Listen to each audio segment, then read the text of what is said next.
The Laura Ingraham Show. Well, first of all, you're always going to put me in a good mood when you're playing the Beatles on a Monday morning. Thank you, James. Trump was, I thought, really darn good on 60 Minutes. How many of you saw it? I did. Drew reminded me of it. I completely forgot that he was going on 60 Minutes. They taped it on Friday, I guess. Leslie Stahl did it. And she's like, what about the Trump brand? Oh, that's peanuts. We're talking about the country. Oh, my gosh. I think a lot of folks' hearts skipped a beat when they heard that, because that's what public service is all about. It's putting your own self-interest in the back seat, and putting the country in the front seat. By the way, has Obama or Hillary come out and told the protesters to go home yet? Did I miss that? Because I was in Connecticut over the weekend. Drew was swooshing down the slopes for his birthday. Hey, James, when you think of skiing, does the two words Drew Carmichael come to mind? Skiing from I'm going to go with no. Alabama. There wasn't a lot of snow, Lars. There wasn't much skiing going on. First of all, Alabama's going to Colorado for his 25th birthday. First of all, Drew, this is now the last birthday you can make a big deal about until you hit 50. It was the last one. Oh my gosh. First of all, your generation has got to get over birthdays. It's like, oh, it's my birthday. Who cares? After 21 is like your birthday. It's like, oh, it's my birthday. No, well, I'm happy birthday, but come on. He went off.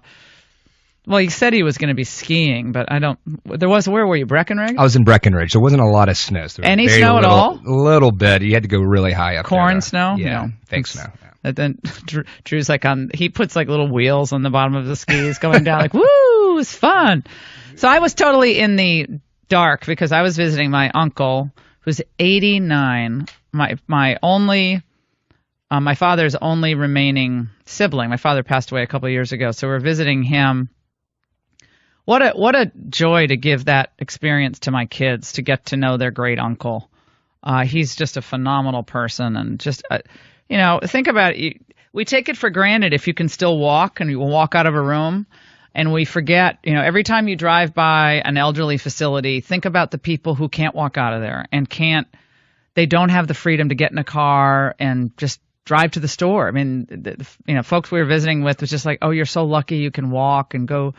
And go to a restaurant or just walk in the woods. Like we remember when we used to do that. Oh my God, just makes you grateful for every day, and also the beauty of life at every stage. And my uncle's struggling, but boy, he still puts a big smile on his face. And of course, Nico is spilling M&Ms all over the floor. I'm like, what? Here's a place where you don't want to spill M&Ms over a slippery floor with elderly people. Is the elderly facility where my uncle was. So I said, Nico, go around and see if any of the folks would like some candies. But make sure, I told Maria, it's like, make sure that the kids that the folks can, you don't want them to aspirate on the M&Ms, but you got to be careful. I mean, Nico, have one, and someone's choking. So Maria went with them. And I said, whatever you do, don't spill the cup of M&Ms. I put them in a plastic cup. Okay. Within, I'd say 3 minutes, I could hear them scatter across the linoleum floor. How else could it happen?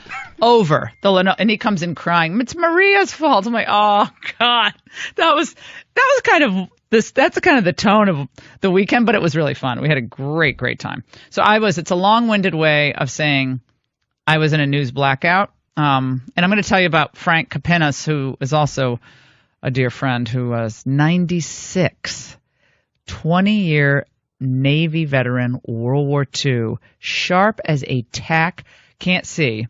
He's in a wheelchair, can't see, but what a great human being.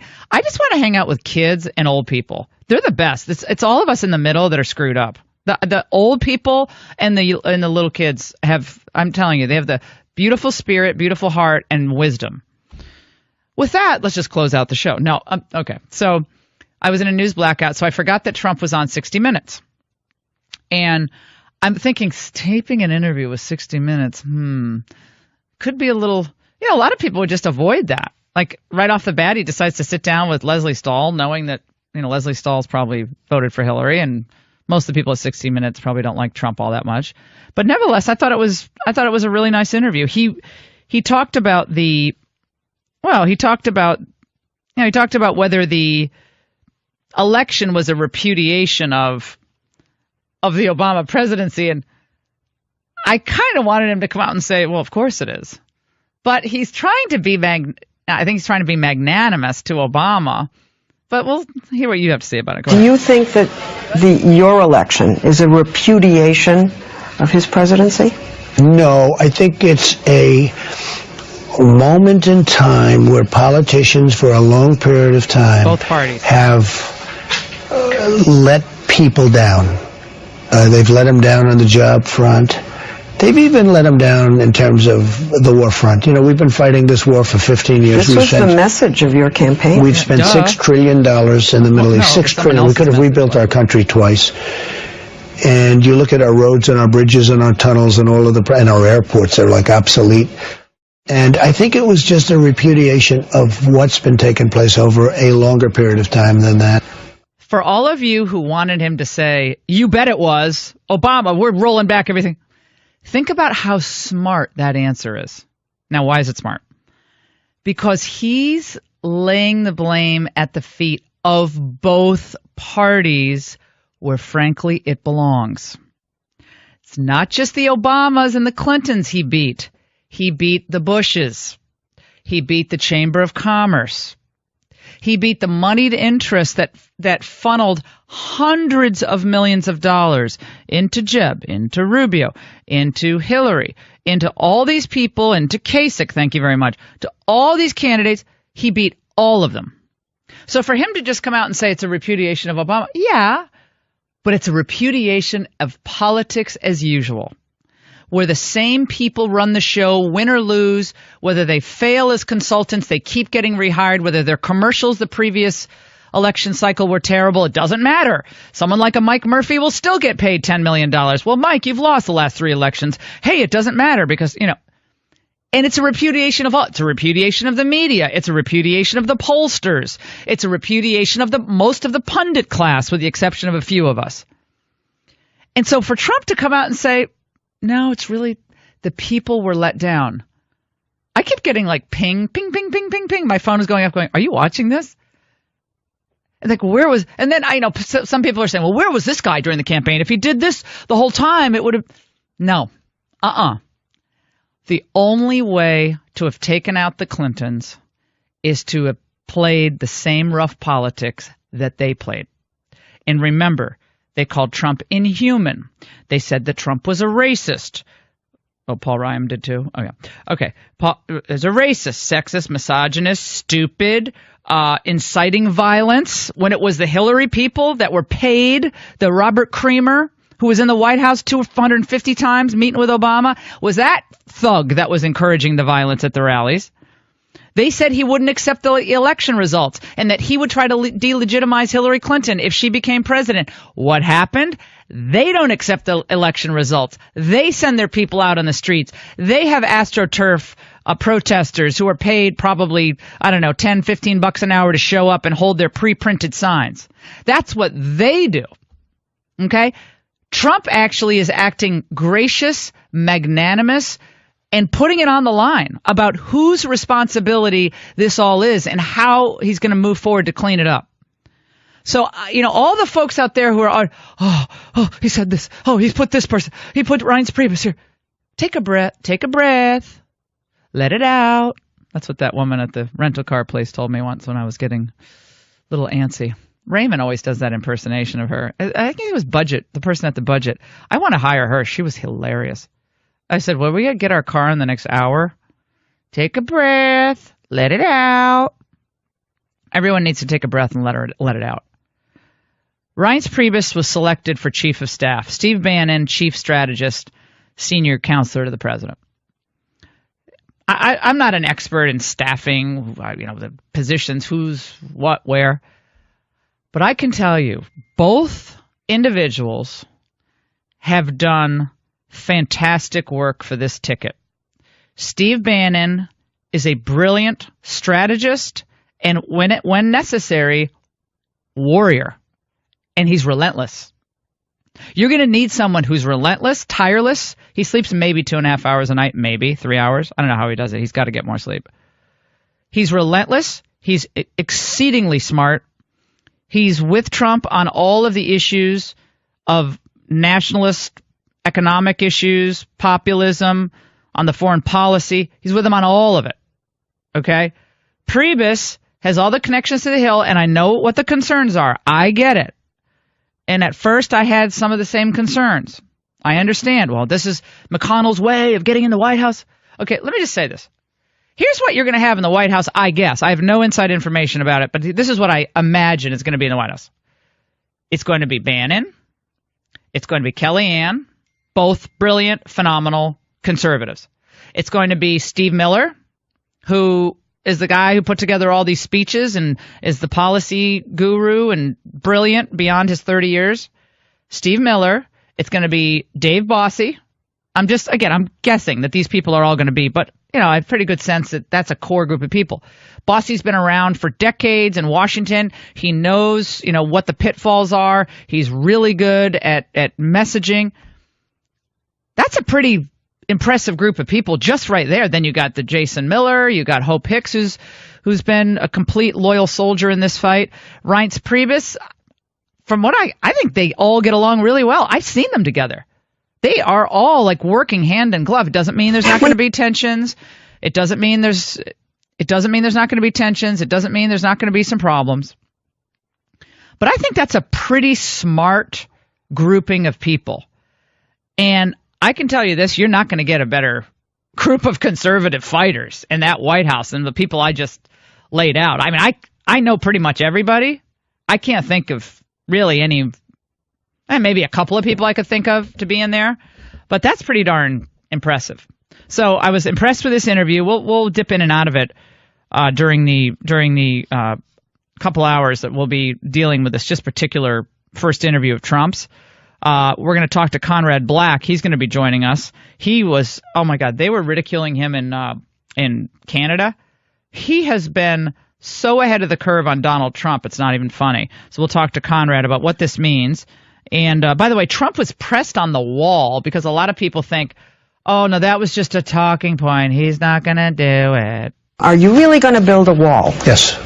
They're talking about a fence in the Republican Congress. Sure. Would you accept a fence? For certain areas I would, but certain areas the wall is more appropriate. I'm very good at this. It's called construction. But so part wall, part fence? Yeah, it could be. There could be some fencing. Yeah, well, guess what? The double fencing that they have right near the San Diego border is one of the most successful barriers ever constructed, separating two countries. It's a double fence. I did a piece for for CBS News, years ago. This is back in like 1996. I was with the Border Patrol down there in San Diego. It's I think it's called Operation Gatekeeper down there. Check. I think it is. Yeah. I can't believe I remember that. That's frightening. I'm like one of those people who remembers weird things though, and then I don't remember other things. Is that a sign of a problem? I don't know. But anyway, this is very cool. The interview was interesting. Did you watch, and what did you think? And I'm sorry that Pretty Boy couldn't hold it together last night. I'm really sorry about that. That Gronkowski, and he's Polish like I am, so I do have a soft spot for Gronkowski. He tried to pull that ball down in the end zone, and Pretty Boy was all upset that the ref didn't make the call. The call was the right call, okay? You dropped the ball, and it was great coverage. New England lost. By the way, Alabama won. No Trump! No KKK! No racist USA! No Trump! No KKK! No racist USA! Not my president! Not my president! Not my president! When they demonstrate against you and there are signs out there, don't you say to yourself, I guess you don't, do I have to worry about this? Do I have to go out and assuage them? Do I have to tell them not to be afraid? They're afraid. I would tell them, don't be afraid. Don't be afraid. We are going to bring our country back, but certainly don't be afraid. We just had an election. Fools out on the street. Drew said they're going down his street every night. You know what it is? It's a pub crawl. It's like a pub crawl with a cause. Well, it's kind of like just. Do they stop at the bars, Drew? Do they when they are going down your street? it's kind of like a pub crawl, I think. You guys know Exactly. what a pub It's crawl more is? like a social It's event. like a You're party. right. Yeah, you just hang out. And, hey, Yeah. how you doing? Good. Saw you there last night. What's going The on? annoying thing is they block traffic, they cause confusion, they do all these type of things, and I don't really know what's going on with them. But they don't even know the agenda. We've got things falling in the studio here. A big thing just fell down. Thank God that didn't fall on my head. Do you see that? I mean, we had This is just padding, soundproofing. No, that's heavy, Drew. If that thing fell on my head, how is that? My gosh, We've got plenty of space in here for you. They need to use the hairspray that they put on my hair at Fox to stick that to the wall. That would stick and never come off. That stuff, that was. Remember when Michael Jackson, that big thing exploded on his head? That was sad. Remember he got those burns because the stuff fell. That was what I was thinking about there. But I digress. So we got all these protesters. What is their chant? Hey, hey, ho, ho. Not my president. Not my but it's president. like. Can you play it again? Because it's so unimaginative. Can you hear? No Trump, no KKK, no racist USA, no Trump, no KKK, no racist Okay. USA. Yeah. Oh, I wonder how long it took them to write that. Do you think it took them a long time? Maybe Usher came up with that, or John Legend, or Streisand. Yeah. People who need to move to Canada. She needs to go. All these people, they can just leave if they're so unhappy. Just come back in 4 years when you think Nirvana is going to befall the United States. Those of us who have been disgruntled conservatives who have watched the last successive tsunami midterms and such, where Republicans were given majorities in both chambers and did little with it, this was no surprise to us. Also, and since the media is saying this about themselves, I drive to my kids' school in upstate New York through rural Virginia, Maryland, Pennsylvania, New York. Trump signs everywhere. You just have to get out of the bubble and you have to quit listening to yourself. People are really hurt. People are hurting. Jay, one of our producers, was in, where were you, Michigan over the weekend, Jay? Yeah. He went to a friend's wedding. Jay, get on the mic and tell us where you were. And Jay noticed this. Your classmates were already getting married. Isn't that traditional at UVA? I love it. So where were you exactly? So I was up in Wayne, Michigan, not Wayne County, the small town called Wayne. And what was it? You noticed what? You're driving through a number of these towns on the way to the wedding, and what did you see? There's just a lot of empty buildings, a lot of foreclosures, and there was a big plant in Wayne, Michigan. It was the plant that makes all the Ford Focuses, and it's one of the plants that was going to move down to Mexico. And my Uber driver, who's lived in the area all of his life, said that it's reconsidering moving to Mexico because of Donald Trump's election. That's interesting. So you get out of the Beltway, you get out of Washington, you actually see America. Michigan voted Trump. They've seen what the policies of globalization and open borders and all the brilliant elites over the last 3 decades have said, this is going to be great for us. China and the WTO, it's all going to be great. It's going to work out. They're going to get freer in China. And it all turned out to be, for the most part, a big lie. We lost millions of jobs and our wealth went overseas. And people are tired of it. So I thought the Trump interview on 60 Minutes last night was pretty impressive. I thought he was good. I think the family was good. I'm not sure I would have even done that interview, but, well, he did it, and it came out pretty well. Conrad Black, of course, is a member of the House of Lords, author, former newspaper publisher. He has been out front on this Trump phenomenon for, I don't know, as long as I have been. And he's taken a lot of grief for it from all the right people in Canada, but also he's done a lot of stuff on National Review. So when National Review was totally going never Trump, Conrad was one of the few voices of reason writing in National Review, and he joins us now. But Conrad, I have a question. Are we in a no gloat zone, Lord Black? Canadians are quite modest, and so are the British. So gloating isn't. I'm not as good at it as some people in your country, including the president-elect. So I think that there's a general feeling amongst responsible people, which of course is not everybody, but we're trying to put everything back together again and civilize relations between people who were long not only civil but friendly, but have had a rending parting of the ways over this campaign. So I think a down emphasis, a de-emphasis of gloating would be in keeping with a general lowering of the atmosphere of vituperative rancor. Mm-hmm.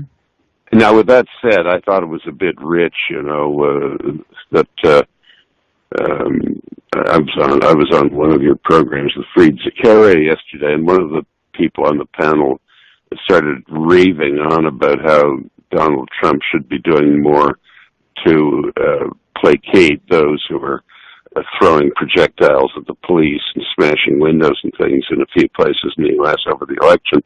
And, I suggested that since Hillary Clinton just a week before was saying that Donald's comments on what he would do if he thought the election was rigged were a threat to democracy, it might be up to her to suggest, since her followers were throwing projectiles at the police, that they stop doing it.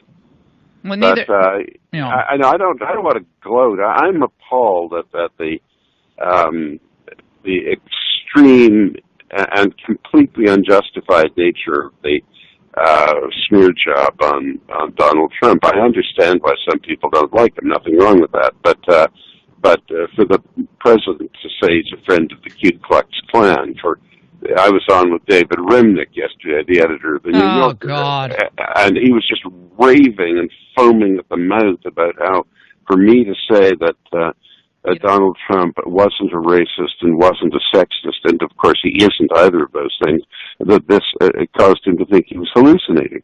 I mean, I don't know why they're all so worked up. And you've had a very lively election. There were no incidents at the voting places. The system works as it does. A verdict has been arrived at by the voters. And in all of the elections I've followed, going back to General Eisenhower and Governor Stevenson, you accept the results.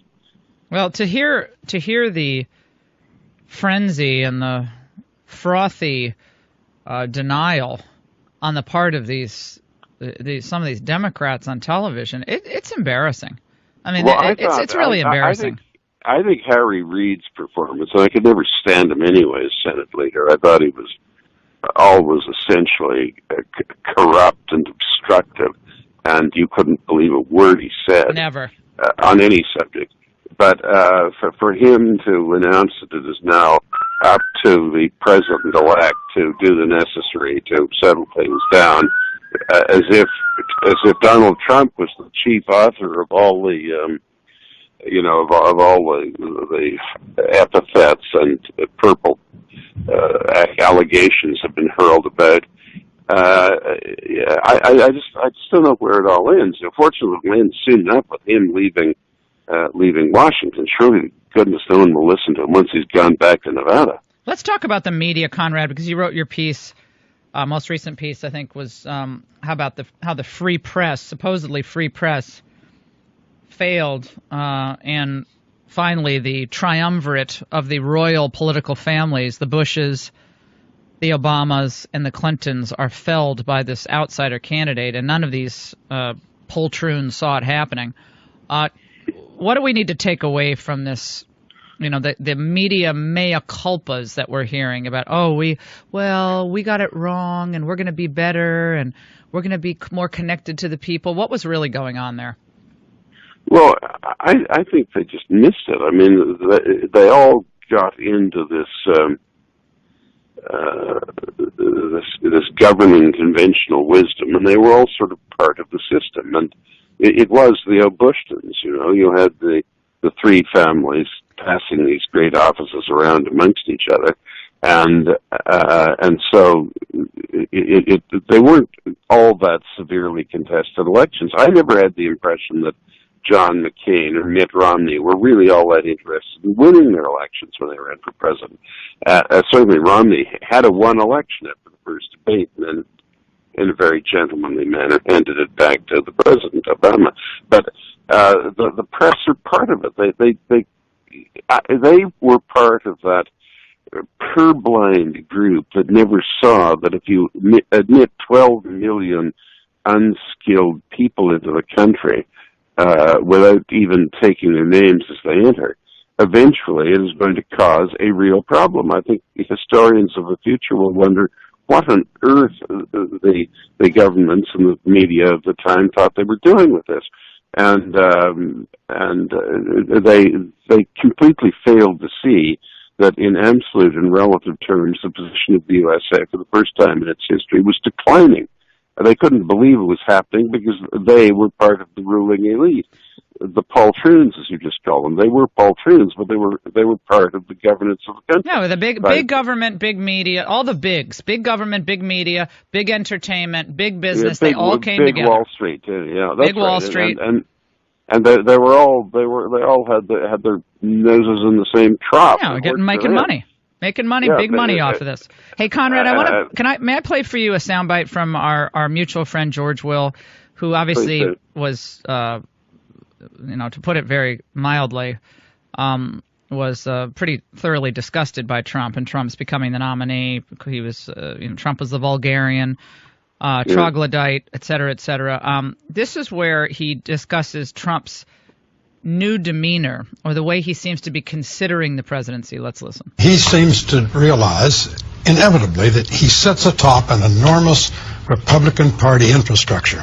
He has 4,000 policy-making jobs to fill, and they are going to come from the pool of the Republican Party, which is thoroughly conservative, and from the intellectual infrastructure of the Republican Party, AEI, other think tanks, Heritage Foundation, etc. And these are people who know what the swamp looks like that he wants to drain. What do you make of that? I mean, there are people at AEI like Arthur Brooks, who's a smart guy, who was the Friday before the week before the election on a Friday. He was on MSNBC, Conrad, and he was giddy at the prospect of Trump's losing.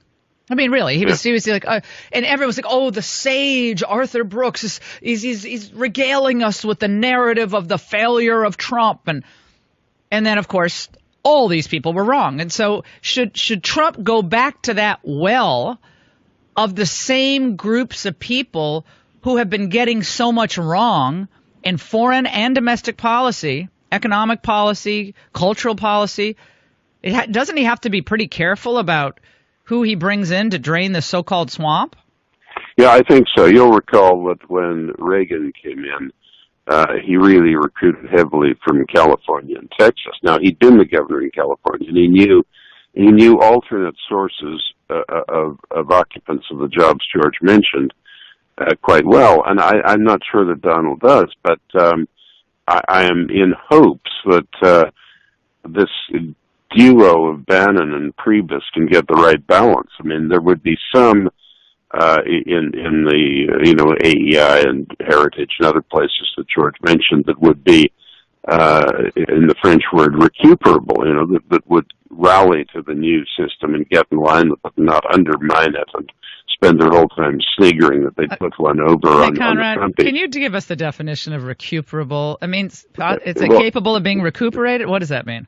Yeah, I guess recoverable. I mean, recoverable. You could have said that, but you said recuperable. Capable of being rallied to a new loyalty. Okay. Where they had been sniggers before they could be legitimately, they could enjoy the grace of conversion to the virtues of Trump. But you want some of those. You don't want people who just sat there like Arthur Brooks saying what a buffoon he was, being brought inside the tent now. Well, you have such an effulgent way of putting your diction together, Conrad, that is just, every recuperable you throw out, I'm going to throw out another word to you. How's that? You're never hebetudinous. Okay. I knew that would get a laugh. No one knows what that means except Conrad, probably. So, Conrad, let's move to foreign policy before we let you go. China is worried, which makes me happy. Stock market in the United States is just exploding. Glad my broker did not buy when I told him to. That was really nice. But what of this? This could be more peace through strength. If the economy recovers, the country's stronger, and you have more influence around the world. Correct? Exactly. I mean, I think he's clearly going. He's got a mandate to bring in a series of tax reforms that should encourage a growth economy. I mean, one of the great fears of Hillary, apart from the triumph of political correctness, was that she was going to flatline the economy. And I think everyone sees that Donald's tax plan will be good for business, will be good for job creation, and will make America stronger in the world. He's going to cut the trade deficits. He's going to accelerate the elimination of dependence on foreign energy. And all of this makes America stronger. And I think he'll enunciate a foreign policy based on a demarcation, a little like Mr. Truman's and Dean Acheson's, although there was a step over Korea, but where you just said what was in the American national interest to defend. And it'll be between George W.'s mindless interventionism and Obama's appeasement of America's enemies. Oh, good. I like that. That's a great way to end. It was an interview redolent with meaning. Conrad, we should do a whole interview with just like thesaurus words, like big, like really words that nobody knows. That'll be really helpful. Conrad, it's always great to talk to you. Conrad Black here on the Laura Ingraham Show. Stay with us. The Laura Ingraham Show. You're listening to the Laura Ingraham Show. Oh, Jeff Flake congratulated Donald Trump right after the election. Top priority, mass deportation, but obviously President-elect Trump thinks it is. No, securing the border is our Securing the border is our top priority. Right, but what about in year 2, year 3, year 4? That's why I say we are not planning on erecting a deportation force. Donald Trump's not planning on that. What about the pledge to deport millions and millions of undocumented immigrants? What we are going to do is get the people that are criminal and have criminal records, gang members, drug dealers. We have a lot of these people, probably 2 million, it could even be 3 million. We're getting them out of our country or we're going to incarcerate. But we're getting them out of our country. They're here illegally. Various folks from the Freedom Caucus who have been asked to run for speaker. And, you know, I don't know what Trump is thinking about that, with whom he prefers to work on Capitol Hill. I think Priebus can work with anybody. Whether it's Paul Ryan or whether it's Jim Jordan from Ohio, he could work with anybody. So it's up to a large extent. This is up to Trump. Trump says, "Hey kids, I want Ryan in," then Ryan's going to be in. But old McConnell is a wily old dog, right? He always manages to survive these things. But there are a lot of people who are on my Twitter feed who are demanding a full barnacle scraping. Have you seen those tweets, Drew? Everybody thinks I'm being far too charitable to the ruling leadership class. I haven't even talked about it. I'm being far too charitable. People have got to chill out. They don't want to enjoy this for even a breath. Not a breath before they go on to the next fight. I do get it, but at some point, you guys, you have to take a walk in the woods and just breathe. I did that in Connecticut this weekend. Oh my gosh, it was so beautiful. It was like one of those crisp fall Connecticut weekends, and I was visiting my uncle with my kids, and my friend Pam and I, we just went for this long walk. And when you walk in these state forests in Connecticut, they have the old colonial walls that are still there because it was all pasture. And so the walls, probably from the mid to late 1700s, early 1800s, incredible. These are all, of course, this is all they did. They farmed and took care of the land. But these walls go on for miles and miles, and they're still standing. Meanwhile, that junk they're throwing up in Tyson's Corner, Virginia, that stuff's going to be rotted in a few years. It's going to be rusted out and rotted. Meanwhile, these walls are made by like mules dragging them through the pastures, and they're still standing, and they're still gorgeous. So I loved it. I needed to get out of Washington and breathe. I needed to yes, I did go to TJ Maxx in Connecticut. The TJ's in Glastonbury is so good. Let me tell you, Raymond's going to attack me. You and TJ Maxx. I'm trying to find that. Has there ever been a TJ Maxx that you didn't visit? No, you're thinking because there's no answer. I remember being on book tour. We're in California. This is years ago. I'm going back to Raymond 2009 Arroyo with or us something. Here on the Laura Ingraham Show. And we're driving along. We have a book event of a signing, and it's like in 40 minutes. I needed a jog bra or something, not to get too graphic. This is bumper-to-bumper traffic, and all of a sudden, Ingram looks over the 405, and there's like the TJ Maxx. And she's like, we got to get over. Pull over. Raymond's going across like 3 lanes of traffic. We have a book sign. You can't pull over. Pull over. What did I need? I think a jog bra. You came out with jog bra. You came out with 4 purses and a new pair of shoes for some cousin Pookie, or I don't know who you were buying for. But it was like, This is maybe April, and she's buying Christmas presents. Winter clothes. Unbelievable. Well, no, my favorite suitcase that I got there, the Ricardo suitcase that I tried to find on eBay that they don't make anymore. I'm going to buy yours from you. I wonder why they don't make them anymore. They're the best suitcases. Raymond, this is Raymond when he travels. He has this Mongo suit bag. It's like one of those, the old suit bags you used to put over your... We call it a duvet. A shoulder. It had the strap, and it would completely throw out your whole spinal column. No, it's a rolling suit bag. Yeah, so Raymond got one of the roller suit bags. That is not meant for the overhead compartment, and every time you travel with Raymond, especially at LAX, the women there are the suitcase Nazis. They look at that suitcase and they size it up every time.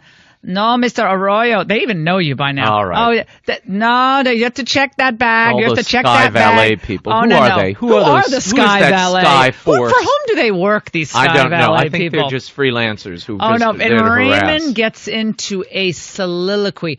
He pronounces about, I'm the fly every week. I've flown around the country with this bag. Oh, it fits. Look, fits put it. If I you, could make it to that little fitter, you would see. Then he tries to shove it into the little thing. If your bag doesn't fit in here, it doesn't get in the overhead. The bag's tag doesn't fit in there, okay? That bag is huge. Somehow I'm like a kid on a trampoline jumping on the bag to get it to go in the thing. Somehow you always get that darn bag. Get on. I've had good luck. You've always gotten that bag, and oh my gosh, it was hilarious. Well. All right, we have people calling in about Conrad Black's diction. Let's go. Conrad Black's diction? Well, what else are we going to talk about? The Trump interview? We could. Oh, Mary Matlin and Van Jones. We're gonna get to that. Raymond was texting me about that before I even saw it, so I had to watch it online. Ed in Virginia, Commonwealth of Virginia, did not smarten up and go for Trump. And Ed, I'm going to hold you responsible for the entire Commonwealth. Go ahead. Laura, please don't hold me responsible because I have been embarrassed about the Commonwealth and its actions ever since Governor McAuliffe was elected governor of the Commonwealth. And I'll be so glad when he's out of office, you just won't believe. But what I had to tell you is that I loved your interview a while ago. It reminded me so much of the days when we could hear one of my heroes, William F. Buckley. And I said, I've got to call Laura and tell her that it's the next best thing to listening to William F. Buckley. And if give me just one more second, I've got something for Raymond Arroyo. Okay, wait a second. Raymond's here. Go ahead.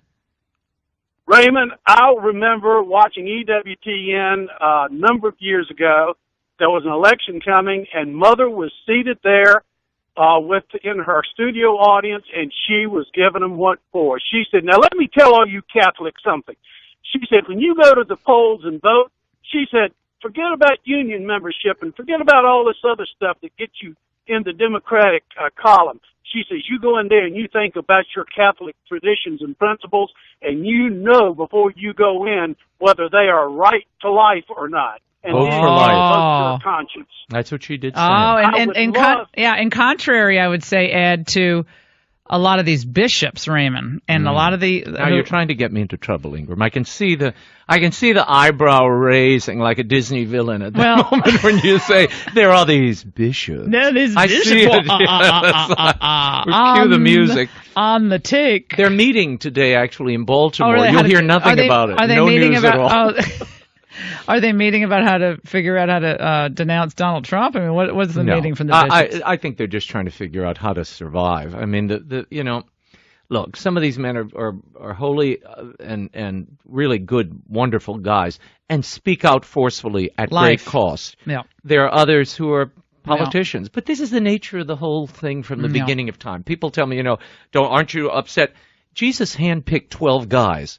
11 of them walked out on him, okay? Mm-hmm. One stayed around during the rough times. That's what you're going to get. 1 in 12 are going to be worth a damn. So that's what I think is happening there. We'll see. The bishops are going to have a tough time in the age of Pope Francis finding common ground with Donald Trump. And as I told you back in March when I traveled to these primary states on book tour, the people were telling me, evangelicals and Catholics, I'm supporting Trump because everybody was scratching their heads. Why are they supporting Donald Trump? And they told me I'm supporting Trump because he's a check on my church's forays into politics. We don't think the church should be involved in politics, they told me, in immigration and in the green debate and climate change. So when you look at it that way, you realize there's a real tension among the people. Aren't they supposed to be saving souls, not saving trees? Well, but again, Pope Francis has put an emphasis on creation as a whole. You love life? Well, that's part of God's whole creation, so you have to love it all and protect it all. I don't like that. Yeah. I like the John Paul II. John Paul II. You're like Corinthians the two. Okay, good. So did you write that in earlier? 2 Corinthians. John Paul II.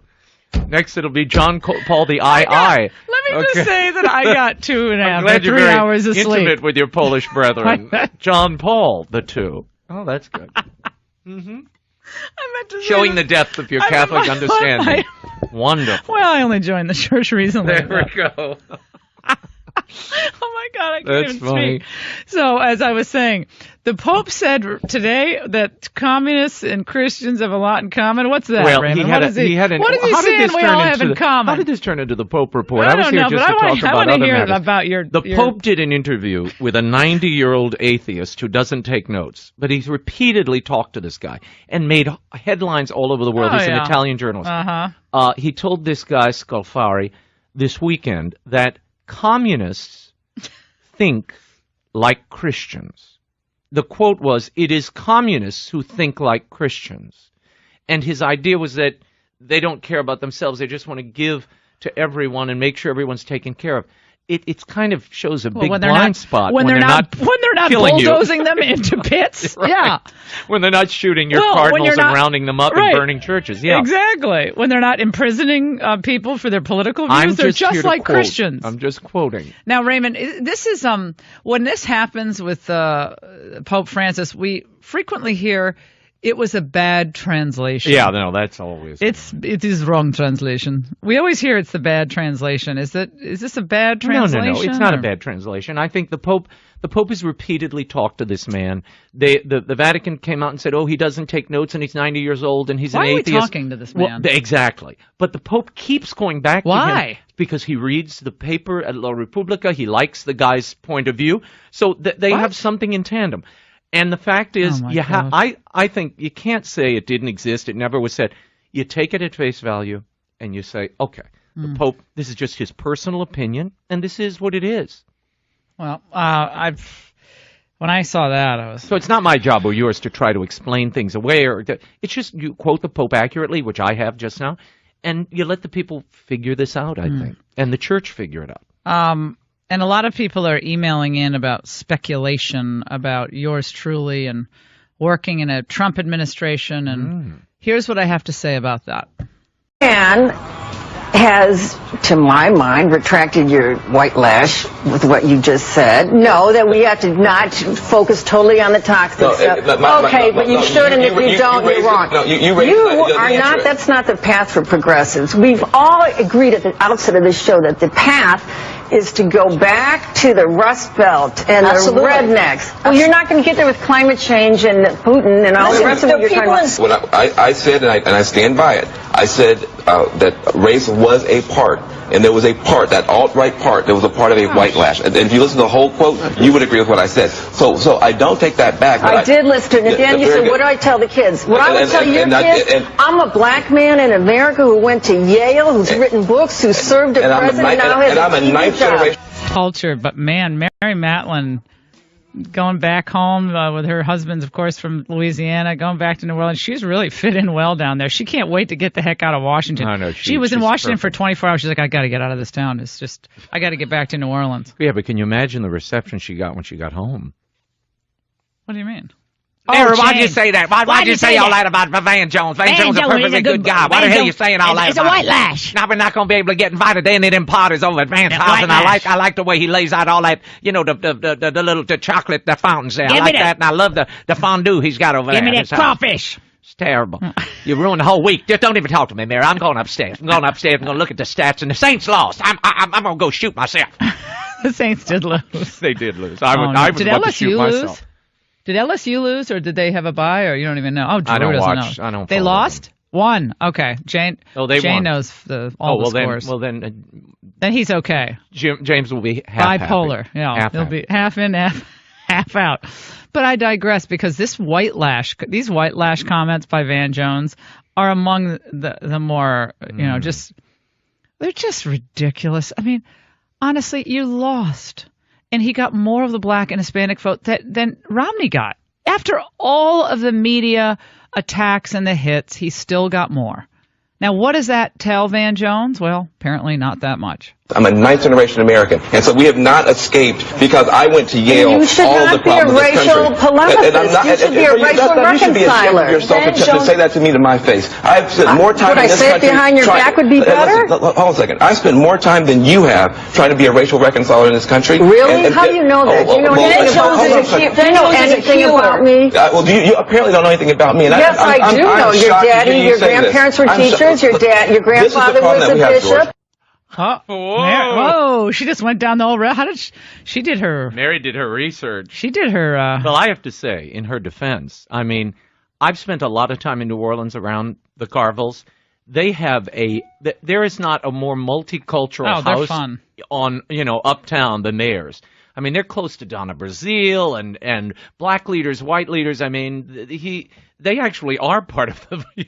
I would argue they are part of the racial healing, and the whole New Orleans scene is part of that. We don't distinguish by race the way so many other parts of the country do.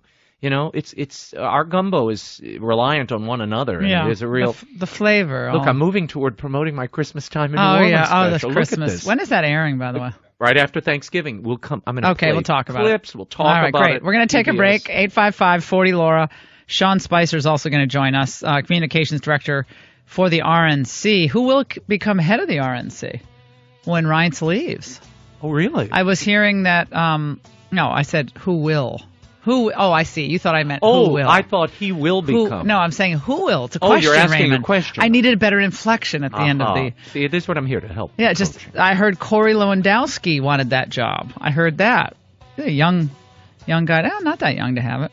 We'll take a break. 855-40-LAURA. We'll talk to Sean Spicer, and also we have a great segment coming up about the power and greatness of adoption. This is National Adoption Month. Don't go away. Parameters, Newt, that you can share with us in terms of what the priorities are for President-elect Trump's administration? He's going to want people who are change agents. He's going to want people who are prepared to take on the Washington establishment. He's going to want people who are committed to draining the swamp, as he put it in the campaign. I think what he doesn't want is go along to get along, traditional work with the bureaucracy, become a K Street lobbyist insider kind of personalities. I love alt-right. It's another phony moniker, and they use it to paint a broad brush with any conservative who has a point of view that's valid. And they just, that's alt-right. Well, how about you're far left? We'll just stick with far left for you. Alt-right. Control Alt Delete you. Okay, let's reset the whole country right now. We're going to Control Alt Delete you. Alt-right. I think Craig Shirley was like, they're alt-left. But I hate the whole thing. Who came up with that dumb alt-right? It's so stupid. These are the same people. Again, I tweeted this out after the election. Why should we listen to post-election analysis, and Raymond, you can chime in, from all of these people who were wrong for 2 years pre-election? Yeah, it does sort of, it's odd. All these people were wrong, and they're going on and on. We're going to talk to Sean Spicer in a minute. No, you wonder what insight are they going to provide? They misled everybody for 2 years because they didn't talk to the voters. Right. I've said this forever. You learn a lot when, look, I changed my opinion back in March, though, by talking to the primary voters. But just being part of the caravan and shooting from the press deck, the candidate, that does not make you an embedded journalist. It does not make you an understanding journalist. And the fact that so many people missed it, pollsters, journalists, editorial writers, but why are they being invited on these shows? Why don't they find the handful of people, and there are a few of them, who got it right, and figure out what can we add to our coverage that will help broaden it and help us understand now the majority of the country who voted in this new president. How about that Obama has lost, 11 Senate seats since he became president? 11 have flipped to Republicans. I know those are staggering. The numbers are staggering. Oh, 13. Historic lows. Lucky 13 he's lost, Drew says. 14 governorships. Whoops. But at least he and Michelle had a lot of fun parties. At least Paul McCartney came and Stevie Wonder and the Clooneys, and they did have a lot of fun parties. Remember those poetry slams they used to do, Raymond, at the White House? I'm not going. I said it before. I mean, you may not have liked the programming, but the Obamas knew how to use the White House as a cultural platform to put forward their worldview. Yeah, they did. And they shifted the culture. Oh, he won Hamilton re-election. and other things were the result of the Obamas. Yeah. Joining us now, I'm delighted he's with us, Sean Spicer, who was just relentless and just so vigorous in his advocacy on behalf of conservative ideas, and of course was fantastic for Trump when so many people were just they treated Trump like he was hazardous waste, like they had to wear one of those bubble suits. They want to talk about Trump. But Spicer has always been so great, and we're just delighted he's with us, communications director for the RNC. Sean, how are you? Good to talk to you. I'm great. Thank you, Raymond. You guys, both of you, for having me. I appreciate the kind words, Laura. And Sean, what about you? What's happening with you now that Reince is leaving to go head up the White House Chief of Staff position? What about you? Are you going to join him? Are you going to leave the RNC? What's next for you? I, honest to God, don't know the answer to that question. I've been doing this for 6 years. I've been honored to serve Reince in the last, year or so, doing what I can to help this presidential cycle and our team win up and down the ballot. And so, we'll see.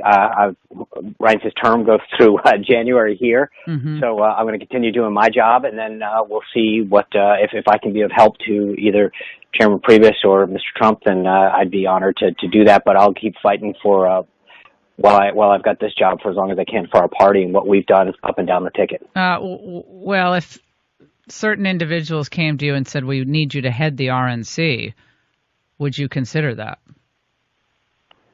I'll give you the answer that I think most people would give, which is if the president-elect of the United States, or in the case Reince Priebus, asked me to do almost anything right now, it would be hard to say no to someone who you've really believe in mm-hmm. and know that will do a great job. So I don't. I think the answer is there's really very few things that I wouldn't do to help them be successful. Mm-hmm. And Sean, there are so many conservatives who were apoplectic when folks were considering Reince Priebus over in the Trump organization on the transition for chief of staff. What can you say to those conservatives, and you know who they are, who were basically saying, well, wait a second, Trump's going back to the RNC, that really, represents Washington and the Washington mindset. Why would you go to the RNC? And I was not one of those people, of course, but there were a lot of people who were saying that. And I've heard that. Yeah. But I know you and Raymond have both talked to Reince several times over the last 6 years of his chairmanship, and understand that Reince has been talking about that his job was to build an infrastructure. He had a vision that said, I want to build a permanent ground game. I want to build a data and digital operation. And then when we have a nominee, no matter who it is, we're going to create a set of playing, rules for how to get the nomination. Whoever wins it will fight like heck to get them elected. And he did exactly that. And I think the only thing, so to your question, what would I tell people? I would say, listen to what the president-elect said about Chairman Reince Priebus. He said there is no one better, that he fights like heck, that no one worked harder than him. And that's what the president-elect and the vice president-elect saw in Reince Priebus. And somebody who is tireless, who has a vision and knows how to implement stuff, who brings people together, who share a common goal. And he said it 4 years ago. He had dealt with a lot of criticism about how he was going to spend the party's money. He raised a historic amount. He did exactly what he's going to say he was going to do. And he took a lot of arrows along the way. And it wasn't just the Trump presidency. But if you look at where we did up and down the ballot, and you and Raymond were just talking about this, but the number, we are the potential right now, we have 33 governors and 2 that are still out. If we hit 34, that'll be the largest amount of governors that any party's ever had. I mean, we flipped the Kentucky State House for the first time in 100 years, defeated the Speaker of the House there. There are so many successes up and down the ballot. And it's because I think our party, unlike the Democrats, focused on building something that benefited everybody who put an R next to their name. Mm-hmm. And then you combine that with Donald Trump's movement and message, and we were an unstoppable force. So my point would be, look, the president-elect of the United States believes that this chairman, in his actions and his successes, is the right person to help him enact his policies. And so if you believe in Donald Trump and believe in the message that he and Mike Pence talked about, then understand that what Reince Priebus showed him was somebody who goes in there and works tirelessly. Well, it's not hold on, Sean, but it's not the concern is that he would be a backdoor for McConnell and people like Jeff Flake and John McCain to have outsized influence in the West Wing. Right. No, that's yeah. And I think that, again, what President-elect Trump recognizes is that people from all sides, Reince came up through the grassroots in the Tea Party in Wisconsin. He's someone who, attended rallies and spoke out and then wanted to get inside the system to make the Republican Party more grassroots oriented. And I think that what Reince has shown over his last 6 years is that he wants to enact conservative values and principles and get more Republicans elected. And so, if you have an R next to your name, he wants to work with you to enact social and fiscal policies. And I think that Trump saw that. And so I would argue that it's not about one particular person. It's taking the Trump agenda, and it's very clear what that agenda is and what those policies are, and saying, I need to get these through Congress to make this country better. Mm-hmm. So I need someone who can navigate Washington and who knows get the right people to do the right things to make the country better. And Sean, we're talking to Sean Spicer, who's headed up communications over at the RNC. You've been there for 6 years? Is that right? All 6 years? Yeah. That's hard to believe, Sean. Oh my gosh! All 6 years. That's scary. It's gone by really fast. I would have, if you told me 4 years, I would have said absolutely three years. So when you say when the Trump agenda, just to go back on this, because again, I want to address the concerns of my listeners who are my constituents. When we go back to 2013, and it's the 100-page autopsy of the GOP, and Priebus headed up that effort. Part of that report and a lot of the stuff was actually really made sense, and it was talked about outreach and having better outreach, having a better message for women, and I think all of that was fine. But it was very critical of Mitt Romney's self-deportation comments, and of course was embracing and championing comprehensive immigration reform as part of the autopsy as to why Romney lost. I assume that is not, in your mind, what Priebus will be advocating for in the West Wing? Well, number one, his job is to advocate for Donald Trump's agenda, full stop. So the autopsy's out the window then, right? The autopsy's but again, I think that look, just to be clear, it was 118 pages, and as you said, largely talked about party mechanics, where we should invest our money, how we should deploy our staff, the priorities of a party in terms of mechanics and infrastructure was 99% of that. And I think that's exactly what the chairman focused on, and he did. And I think, to be clear, in the White House, his job as chief of staff will be 100% to figure out how do I take the ideas and vision that Donald Trump has and talked about on the campaign trail and make it a reality. And he works for Donald Trump to make sure Donald Trump's agenda, solutions, and policies get enacted. That's it. Yeah, Reince came on the show when this came out, and we went back and forth on it. But winning changes everything. Trump won, so the autopsy is the digital stuff that you guys did, I think, was implemented, and the policy agenda is not the autopsy. There's an autopsy now for the autopsy. That's my point. Except for the digital and the common sense, I think, provisions. I think that's what's stuck in people's craw, and we got a lot of comments on Facebook and on Twitter about it, and I think we needed to ask that question, so I think you addressed that. Sean, as this process goes forward, and Republicans, I hope, all of them, and not just in word but in deed, support the goals of this administration. They'll be back and forth on policies. What one thing do you think could be done in the future even better as far as messaging? You're a communications guy, and Raymond and I were talking about this before. We didn't see a lot of great ads, even by third-party groups this time. They were okay, but there was a lot of chop job ads.